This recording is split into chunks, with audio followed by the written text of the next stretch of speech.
بسم اللہ الرحمن الرحیم۔ السلام علیکم میری پیاری بہنوں اور میرے پیارے بھائیوں، آج میں آپ کی خدمت میں جمعرات اور جمعۃ المبارک کے دن کا ایک ایسا عمل شیئر کروں گی، ایک ایسا وظیفہ شیئر کروں گی جس کے پڑھنے سے آپ کو بہت زیادہ فائدے ہوں گے اور زبردست کمالات آپ کو دیکھنے کو ملیں گے۔ اس عمل کے کرنے سے آپ کو بہت زیادہ ترقی ہوگی۔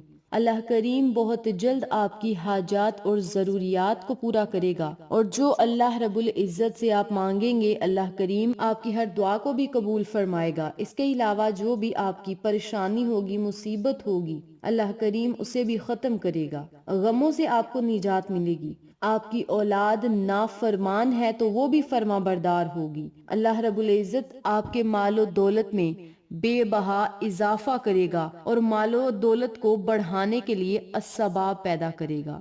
جو لوگ غربت کے ستائے ہوئے ہیں یا اولاد کے غم سے مارے جا رہے ہیں، پریشانیوں نے انہیں آن گھیرا ہے اور وہ سخت مصیبتوں میں مبتلا ہیں اور وہ بے بسی کے عالم میں ہیں، اب انہیں ایسا لگ رہا ہے کہ اس دنیا میں ان کی نہ تو کوئی مدد کرے گا اور نہ ہی ان کا کوئی دکھ سنے گا، تو ایسے لوگوں سے گزارش ہے کہ اگر آپ اس عمل کو، اس وظیفے کو یقین کامل کے ساتھ پڑھ لیں گے تو ہر ناممکن چیز ممکن بن جائے گی اور ہر لا حاصل چیز آپ کو حاصل ہوگی اور پریشانیاں، مصیبتیں منٹوں میں ختم ہوں گی۔ اللہ رب العزت آپ پر آنے والی ہر مصیبت کو ٹالتے ہوئے آپ کو اپنی رحمت کے سائے تلے جگہ دے گا۔ تو میری پیاری بہنوں اور میرے پیارے بھائیوں، اس عمل کو، اس وظیفے کو آپ ضرور پڑھیں، انشاءاللہ آپ کو فائدہ ضرور ہوگا۔ آپ نے آج جمعرات اور جمعۃ المبارک والے دن پورے دن آپ کے پاس ہوں گے، جب آپ کا دل چاہے آپ اس عمل کو، اس وظیفے کو پڑھ سکتے ہیں۔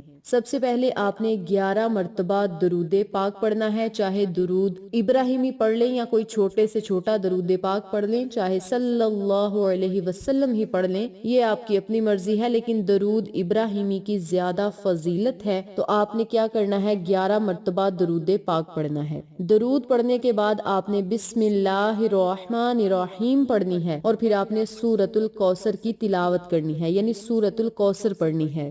اور جب آپ نے سورۃ الکوثر پڑھنی ہے تو آنکھیں بند کر کے اپنی حاجات اور ضروریات کو، پریشانیوں کو، مصیبتوں، غموں کو اپنے ذہن میں رکھتے ہوئے آپ نے اس عمل کو پڑھتے جانا ہے، یعنی الگ کمرے میں بیٹھ کر اس عمل کو کرنا ہے۔ اس وظیفے میں کوئی خلل پیدا کرنے والا نہ ہو۔ آپ سورۃ الکوثر کو 100 مرتبہ بھی پڑھ سکتے ہیں، 129 مرتبہ بھی پڑھ سکتے ہیں، 200 مرتبہ بھی پڑھ سکتے ہیں، یہ آپ کی اپنی مرضی ہے۔ 129 مرتبہ پڑھ لیں یا 200 مرتبہ پڑھ لیں، سونے پہ سہاگا ہے، اور اگر 100 مرتبہ پڑھنا چاہتے ہیں تو پھر بھی بہتر ہے۔ اور یاد رکھیں، جب وظیفہ کرنا ہے تو بلا وجہ نہیں بولنا، الگ کمرے میں بیٹھ کر آپ نے اس عمل کو کرنا ہے، اور ہر دفعہ آپ نے بسم اللہ کو ساتھ ضرور ملانا ہے، یعنی بسم اللہ الرحمن الرحیم، انا اعطیناک الکوثر فصلی لربک وانحر ان شانئک ھو الابتر۔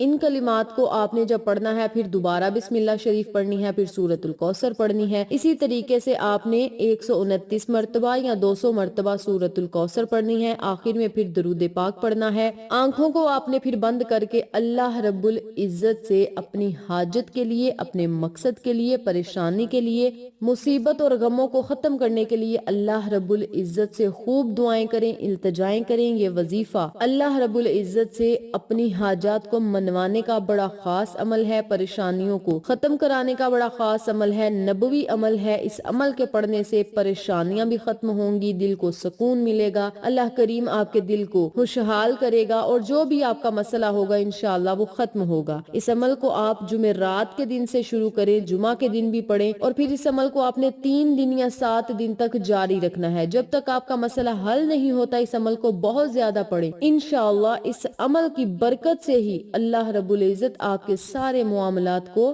سلجھا دے گا اور آپ آرام کی زندگی بسر کریں گے۔ آپ کے گھر میں رزق اور دولت کی برکت بھی ہوگی، خوشیاں بھی ہوں گی، کامیابیاں بھی ہوں گی، اللہ کریم آپ کو بے بہا انعامات بھی عطا کرے گا۔ اور یہ اللہ رب العزت کے معجزات ہیں کہ رب کریم نے سورۃ الکوثر کے پڑھنے سے ہمیں اتنے زیادہ انعامات سے فیض یاب کیا ہے، اور ہمیں خالی ہاتھ نہیں لٹائے گا، خالی جیب نہیں رکھے گا، بلکہ ہماری قسمت، مقدر اور گھر کے حالات حالات کو ہی بدل کر رکھ دے گا، اور جن لوگوں کی اولادیں نافرمان ہیں اللہ کریم ان کی اولاد کو فرما بردار کرے گا۔ یعنی پریشانی کوئی بھی ہو سکتی ہے، کسی بھی مسئلے کو حل کروانے کے لیے آپ اس عمل کو ضرور پڑھیں اور پھر اللہ رب العزت سے دعائیں کریں، سارا معاملہ سپرد خدا کریں اور اپنی قسمت اور تقدیر کو بدلتا ہوا خود اپنی آنکھوں سے دیکھیں۔ جزاک اللہ۔